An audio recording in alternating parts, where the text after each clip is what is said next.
జీవితకాలానికి సరిపోయిన పొట్టలు పెంచేసి ఆ పొట్టలను చూసి తెగ బాధపడిపోయి ఏం చేయాలో తెలియక ఏమీ చేయలేక ఏదో ఒకటి చేద్దామని ఈ క్రికెట్ ఆడుకుంటున్నాం అండి.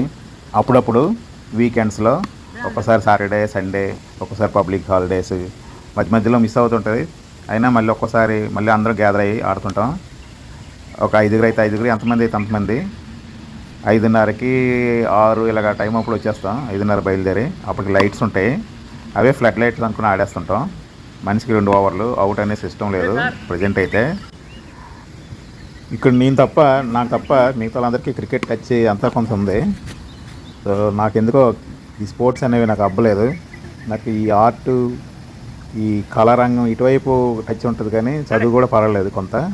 కానీ ఎందుకో చిన్నప్పటి నుంచి స్పోర్ట్స్ అంటే నాకు ఎందుకో చాలా భయం. ఇదిగోండి సచిన్ టెండూల్కర్. ఈ టెండూల్కర్ వచ్చిన తర్వాత ఆ టెండూల్కర్ రిటైర్ అయ్యాడు, జీవితం మీద విరక్తి కలిగి. 10 బాల్స్ వస్తే 1-2 కొట్టడం అనేది చాలా గగనం. సో నుండి ఫీల్డింగ్ మొత్తం మనకేంటంటే చాలా రిఫ్రెష్మెంట్ లాగా ఉంటుందండి. ఎక్సర్సైజ్ అవుతుంది. అంటే మనకి ఎంటర్టైన్మెంట్లో మనకు తెలియకుండానే పరిగెట్టడం, నడవడం, ఫీల్డింగ్ చేయడం ఎంతో కొంత ఎక్సర్సైజ్ అయితే బాడీకి అవుతుంది. ఇదని కాదని ఏదైనా బ్యాడ్మింటన్ ఏదైనా ఒక 4-5 కలిసి ఇలా మార్నింగ్ వచ్చి ఆడుకుంటే చాలా బాగుంటుంది. అంటే మామూలుగా మన వాకింగ్ రన్నింగ్ చేయాలంటే ఒక్కోసారి ఇంట్రెస్ట్ ఉండదు. ఇలా గేమ్ అనేసరికి కొంత ఇంట్రెస్ట్ ఉంటుంది. సో ఆబ్వియస్లీ గేమ్ అంటే ఒక ఎంటర్టైన్మెంట్, ఒక మైండ్కి చాలా రిలాక్సేషన్. సో కామెంట్ చేయండి, మీ టీం కూడా ఎవరైనా ఉన్నారా ఇలా అండర్ 19లో.